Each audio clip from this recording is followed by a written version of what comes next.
Something is shifting in the unseen realm, and you can feel it, even if you cannot yet name it. Even if the evidence before your waking eyes tells you nothing has changed, even if the silence between you and the one who occupies your deepest thoughts has stretched so long it has begun to feel like permanence.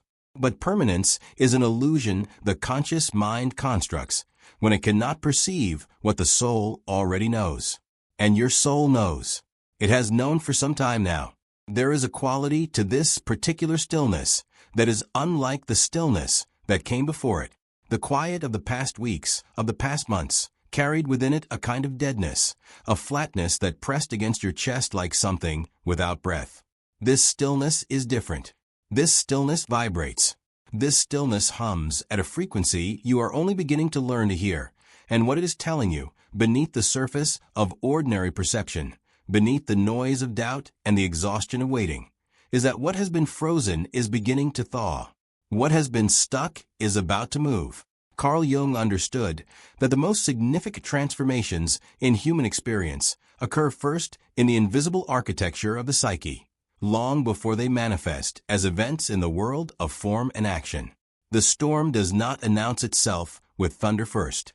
It announces itself with a particular quality of pressure in the air, a heaviness that is not oppressive but anticipatory, charged with the electricity of what is coming. You are living in that pressure right now. You are breathing that charged air.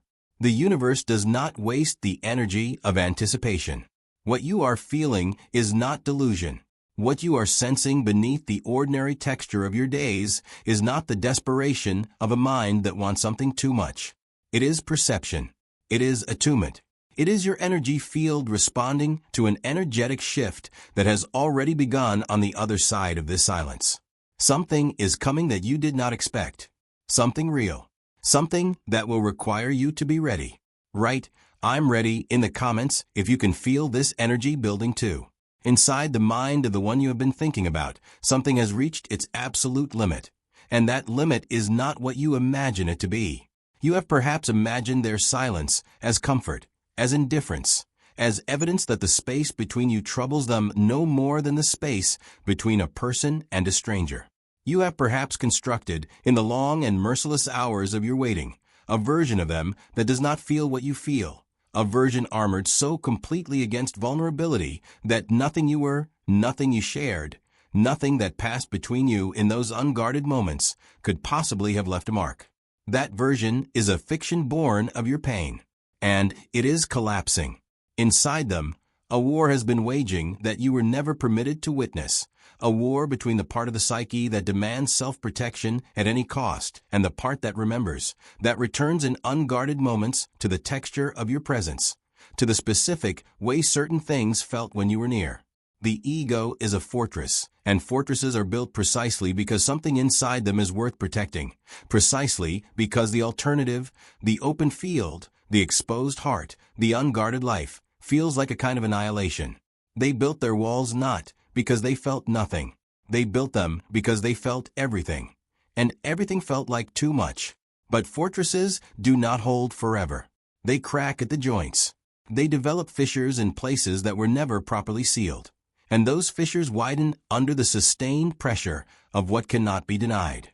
Pride, which has functioned as their primary defense, as the voice that told them they could live without what you gave them. That voice is growing hoarse.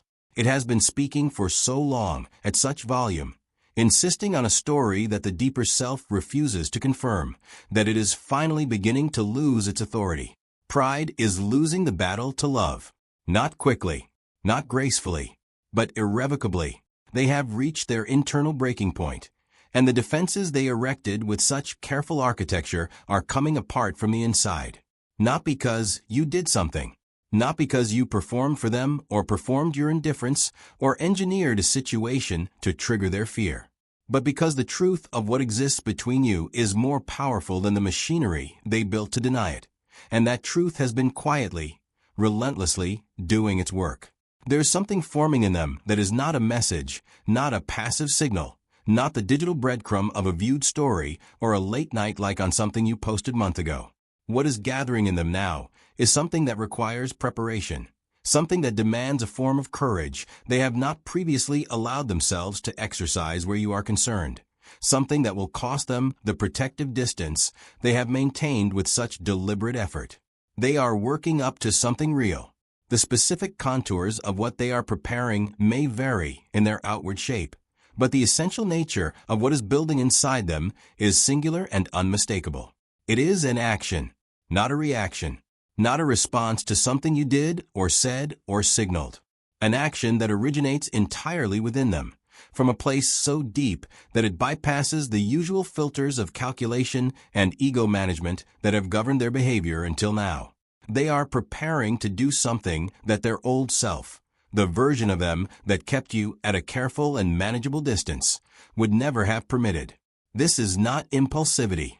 What is forming in them has been forming for longer than you know, compressed under the weight of everything they refuse to let themselves feel, refined in the crucible of nights when your absence made itself known in ways they could not explain away, in the particular silence of a life that looks functional from the outside but registers, at its deepest level, as incomplete. The collective unconscious, that vast reservoir of shared human experience that Jung described as the substrate beneath individual psychology, understands what the conscious mind often resists, that certain connections do not dissolve. They wait, and they have been waiting.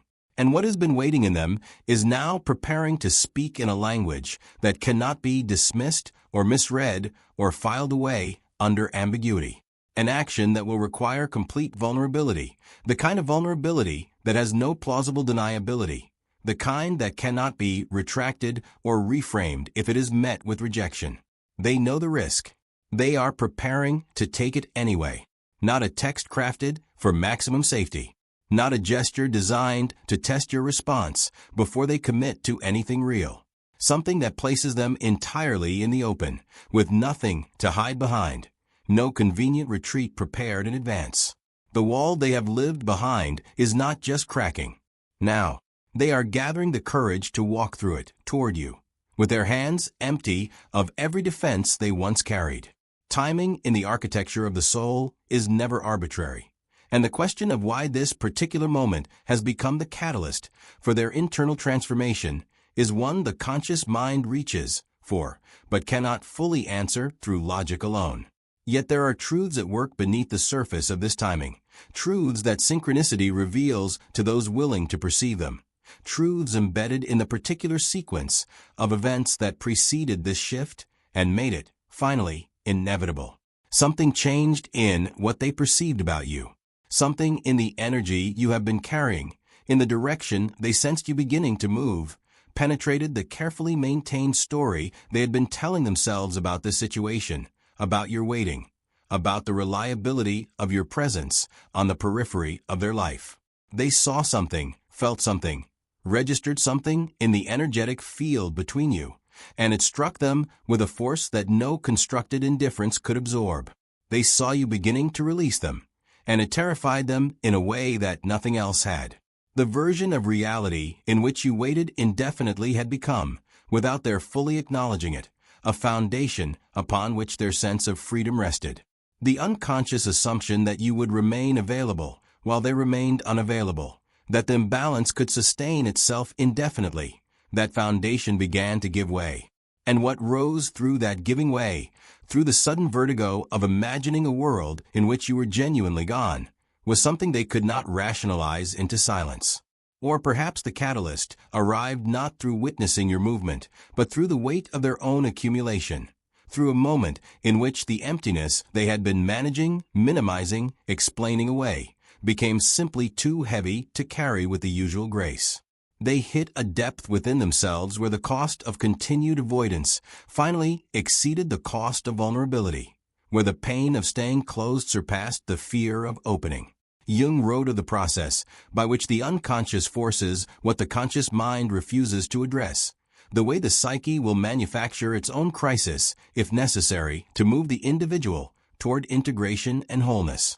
Their crisis arrived, and within it they surrendered, not to you specifically, not yet, but to the truth of what they feel, to the acknowledgement that their current path is not sustainable, that something must change, that they must be the ones to change it. The catalyst has done its work. The decision has been made in the deepest part of them, even if the action has not yet arrived in your world. Before they could take a single step toward you, before the action that is now forming in them could become possible, something else had to happen first. Something invisible. Something that occurred not in any space you share or could observe, but in the interior landscape of their own psychology, in the territory that Carl Jung called the shadow, that region of the self where everything rejected, suppressed, and unacknowledged accumulates across a lifetime of self-construction. They had to go there. They had to face what they had spent years avoiding. They had to look directly at the parts of themselves they had learned, very early, to keep in the dark. The shadow does not remain inert simply because it is ignored. Jung understood this with a precision that bordered on prophetic, that what is not made conscious will manifest as fate, that the unlived life, the unfelt feeling, the unacknowledged wound, does not disappear, but instead grows in influence, shaping behavior from beneath the threshold of awareness in ways the conscious self cannot monitor or redirect. Their patterns with you, the withdrawal, the walls, the way closeness triggered in them a kind of retreat they may not have been able to explain even to themselves. These were not random. They were shadow work in reverse, the shadow asserting its unaddressed contents through the behavior of the person who had not yet found the courage to integrate them. They have been doing that integration in the privacy of their own struggle. In the silence that felt to you like distance, they have been confronting what they long refused to confront. The fear of loss disguised as the performance of not caring. The wound that made intimacy feel dangerous. The self-protective architecture that looked, from the outside, like coldness, but was, from the inside, an elaborate system built to prevent a specific kind of pain from ever recurring. You cannot meet love with an unhealed heart. They have been learning this. Slowly, painfully, irreversibly. This channel exists precisely to accompany you through this kind of depth, this kind of transformation. Because the path you are walking and the path they are walking are not separate. They mirror one another. Subscribe to this journey and witness what unfolds when two souls do the work that genuine reunion requires. The shadow work is not finished. It never fully is. But enough light has entered.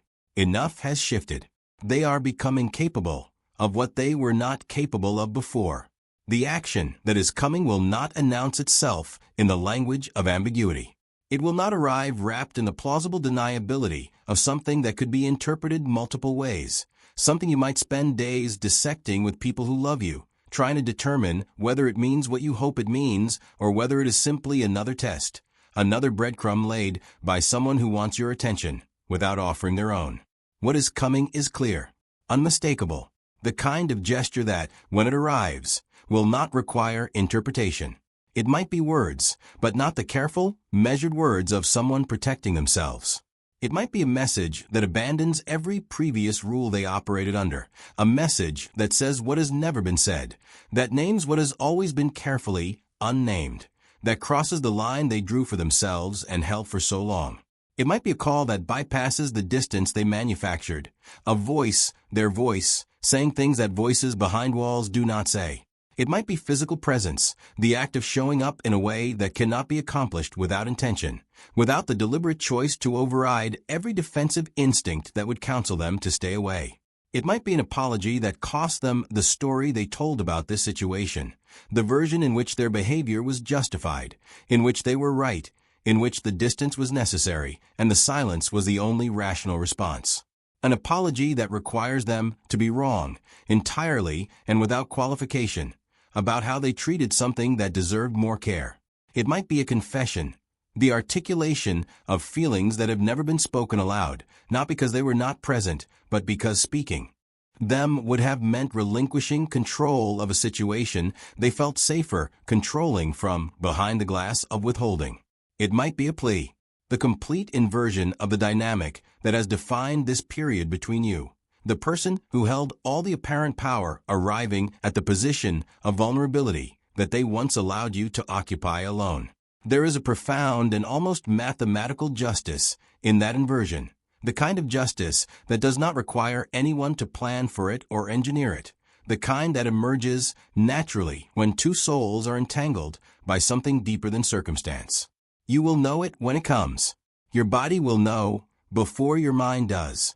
Understand what this is costing them, because the weight of it matters, because the full meaning of what is coming cannot be received if it is not understood in the context of what it requires of them to give.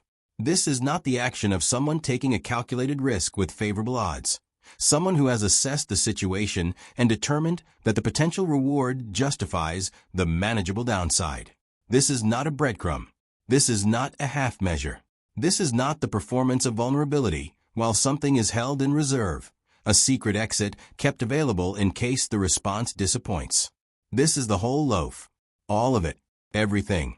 To make this move, they must surrender the ego's most fundamental protection, the ability to claim afterward that they did not fully try, that they did not fully want, that the outcome of this situation was ultimately a matter of indifference to them. The person who acts from behind walls can always say, when the walls are never tested, that the walls were never walls at all, merely preferences, choices, a cultivated independence that had nothing to do with fear. That story ends the moment they take this step. They cannot make this gesture and then retreat into the performance of not caring. The action will have spoken too clearly. They know this. They understand. At some level that may not yet be fully articulate in their conscious mind, but that registers in their nervous system with unmistakable clarity, that what they are preparing to do is irreversible in its psychological implications. It will reveal them, not just to you, but to themselves. It will require them to stand in the full exposure of their own feelings without the architecture of control that has, until now, provided them the illusion of safety. Their pride, which has functioned for so long as both armor and identity, will be set aside. Their fear of rejection, the fear that has arguably governed more of their behavior than they have ever acknowledged, will be felt fully and then walked through rather than around. They know they might lose everything. They know you might have already moved so completely in a new direction that what they bring arrives too late, lands on ground that is no longer what it was. They know you are not obligated to receive what they bring simply because they finally found the courage to bring it.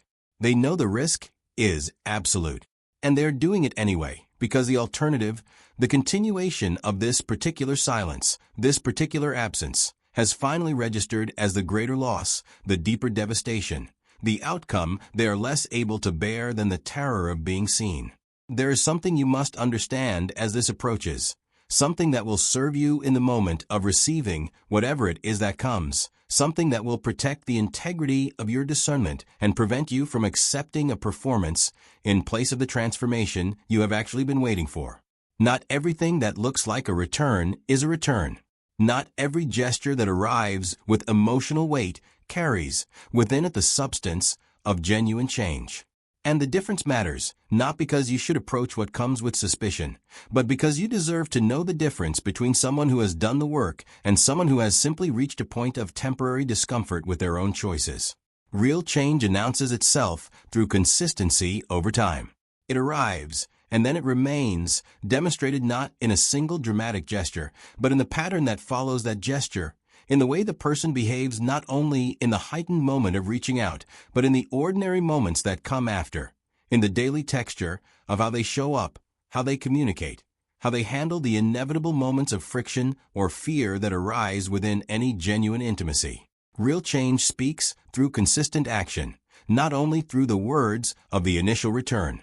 The mirror effect that operates between deeply connected individuals is precise in its revelation. Watch how they treat themselves in the days following their approach. Watch whether the vulnerability of that initial gesture is sustained or whether it collapses back into familiar patterns the moment the urgency of reaching you has been satisfied. Watch whether they are willing to be uncomfortable for the sake of honesty, or whether comfort reasserts itself as the primary value the moment the acute fear of losing you has been temporarily relieved. An ego-driven return feels urgent in the arrival and immediately begins managing its exposure. A soul-driven return feels terrified in the arrival and immediately begins building, one transparent moment at a time, the foundation that was missing. The distinction is not always instantaneous. Patience is not naivety. when it is paired with clear observation. You are not required to perform certainty about what you observe. You are allowed to say, I see this, and I need more time to see what it becomes. That is not rejection. That is wisdom. Share this with someone who is waiting for something real, not for games, because this distinction is the one that determines everything. There is a dimension of this unfolding that belongs entirely to you. A dimension that no prophecy, no energetic reading, no external voice of any kind has authority over. And that is the dimension of your response. What comes from them, whenever comes, in whatever form it takes, will land in the life of someone who has grown during this period of waiting. Someone who is not the same person they last knew. Someone who has done their own interior work, whether they frame it in those terms or not. And that person, which is to say you, carries full and absolute sovereignty over what happens next. You are not obligated to accept what is offered simply because it was finally offered. The arrival of their courage does not create a debt in you that requires repayment through openness you do not genuinely feel. You are allowed to say that the timing is wrong, that the distance traveled in opposite directions has created a gap that you are not certain can be bridged, that you have built something in your interior life during this separation, that the reintroduction of this connection might disturb in ways you are not willing to risk. All of that is valid. All of that is yours to feel and act upon without apology. You are also allowed to forgive, not the forgiveness that erases what happened or pretends that the pain of this period was inconsequential, but the forgiveness that acknowledges what was, releases the weight of carrying it, and creates space for something genuinely new to be constructed between two people who are both, finally, more whole than they were. Forgiveness is not the same as permission to repeat the past. Forgiveness is the decision to stop allowing the past to determine the entire landscape of the future. Both responses are valid. The choosing between them belongs to no one but you. What you will not do, what this moment is preparing you to refuse, is the middle path of half decisions, of accepting enough to remain but not enough to truly begin, of staying in the liminal space of almost commitment, because it is more familiar than the clarity of either a genuine yes or a genuine no. The person you are becoming in this waiting does not live in almost. The soul contract between you will be honored or released with full presence, with full awareness, with the full dignity of a choice made consciously. This is not years away. Hear that clearly. Feel it settle into the part of you that has been bracing for an indefinite continuation of what has already felt indefinitely long. This is not a comfort constructed to make the waiting easier. This is a reading of the energetic current that is already moving, already building toward its expression in the world of form and action. And that current is not slow. What has been building in them has been building under pressure, and pressure, by its nature, is not indefinitely sustainable. Something must give, and it is already giving. Watch the quality of your own inner state in the coming days. Synchronicity, that convergence of inner and outer events that Carl Jung identified as the language through which the unconscious communicates its most significant movements, will begin to make itself known. A song at a moment of particular silence. A number that repeats beyond the mathematics of coincidence. A dream that carries not the distorted imagery of ordinary processing, but the precise and vivid quality of transmission. A moment in your waking life that seems to reference, with uncanny specificity, the very thing you have been holding in your heart. When these things arrive, and they will arrive, do not dismiss them as the pattern seeking of a mind that wants too much. Receive them as confirmation. The energetic field between genuinely connected souls does not observe the boundaries that separate ordinary experience from what we call the mystical. What you feel, they feel, at some level that bypasses the filters of their conscious resistance. Your clarity calls to their clarity. Your readiness to receive something real creates a corresponding readiness in them to offer something real, not through any mechanism of manipulation or performance, but through the fundamental law of energetic resonance that governs all genuine soul contracts. The unexpected is coming. It is forming now, in the invisible space where decisions are made before they become actions, where courage is gathered before it is expressed, where the soul prepares what the conscious mind has not yet found the language for. It is coming in a form that will catch you slightly off guard, that will arrive at a moment you were not specifically bracing for, with a quality of inevitability that will make it feel, in retrospect, as though it could not have arrived any other way. You have done your work. You have survived your waiting. You have grown in a silence. Now allow what is already moving to arrive.